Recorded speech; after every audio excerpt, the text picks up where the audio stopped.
ജയിച്ചുല്ലേ? 4 വർഷം കൂടുമ്പല്ലേ വേൾഡ് കപ്പിന് ഉണ്ടാവണം. അങ്ങനത്തെ പിരാന്ത പോലെ തന്നെയാണ് 5 വർഷം കൂടുമ്പല്ലേ വോട്ട് തെരഞ്ഞെടുപ്പിന് ഉണ്ടാവണതും. രാവിലെ എണീറ്റ പാടെ തന്നെ ഏത് വാർഡില് ആരൊക്കെ ജയിച്ചു എന്ന് നോക്കാൻ പോയതാണ് എന്റെ പണി. മുഹമ്മദ് ഷഫീഖ് വിജയിച്ചതായി ഔദ്യോഗികമായി പ്രഖ്യാപിക്കുന്നു. ജയിച്ചവരങ്ങനെ ആഘോഷിച്ച് പുറത്തിറങ്ങുമ്പോ കാണുന്നത് തന്നെ ഭയങ്കര രസം. ഏകദേശം 7ഓളം പഞ്ചായത്തിലുള്ള വോട്ടിനല്ലേ ഇവിടെ നടക്കുന്നുണ്ട് എന്നാണ് പറയണ കേട്ടത്. ബാക്കിയുള്ള ഇലക്ഷനെക്കാട്ടിലും രസം വാശിയൊക്കെ കയറുന്നത് ഈ ഒരു പഞ്ചായത്ത് ഇലക്ഷനാ. അത് കാണുമ്പോ തന്നെ വേറെ രസാ. അതിന്റെ ഇടക്കാരോ അനധികൃതമായി വണ്ടി റേസാക്കി എന്ന് പറഞ്ഞ് പോലീസുകാരൊക്കെ അങ്ങോട്ട് പോകും. ഇതാണ് നമ്മുടെ വാർഡിലെ വിജയ്. വൻ ഭൂരിപക്ഷത്തോടെയാണ് മെമ്പർ സ്ഥാനം കരസ്ഥമാക്കിയത്.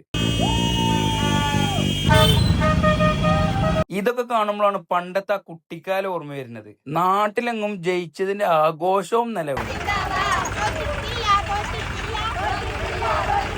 എന്തായാലും വോട്ട് ചെയ്തവർക്കും സ്ഥാനാർത്ഥിയായി നിന്നവർക്കും അതിൽ ജയിച്ചവർക്കും ഇന്റെ വക അഭിനന്ദനങ്ങൾ. എന്തായാലും നമ്മുടെ പഞ്ചായത്ത് മൊത്തം UDF അങ്ങ് തൂക്കി. നിങ്ങളവിടെ ആരെന്ന് പറയാൻ മറക്കണ്ടേ.